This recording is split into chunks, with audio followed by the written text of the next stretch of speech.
ప్రస్తుతం మనం వింటున్నాము 2 శిల్పాల కథ.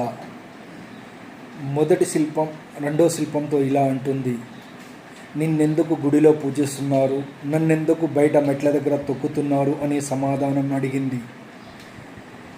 శిల్పంగా మారిన శిల్పం ఇలా సమాధానం ఇచ్చింది: నువ్వు ఒక్క దెబ్బకే పగిలిపోయావు, అందుకనే గుడి దగ్గర మెట్లగా మిగిలిపోయావు.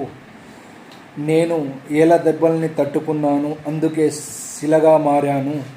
నన్ను శిల్పంగా మారించినందుకు నన్ను పూజిస్తున్నారు అని చక్కటి ఉదాహరణ ఇచ్చింది. దీనిలో నీతి ఎంత బాగుందంటే, ఒక్క దెబ్బకి వెనుదిరిగితే విజయాన్ని కైవసం చేసుకోలేవు. అదే గనక మనం చిన్న చిన్న పొరపాట్లను సరిదిద్దుకుంటూ పోతే ఎంతటి విజయాన్నైనా సాధించగలమని ఒక చక్కటి ఉదాహరణ శిల్పం రూపంలో చెప్పడం జరిగింది. జై హింద్.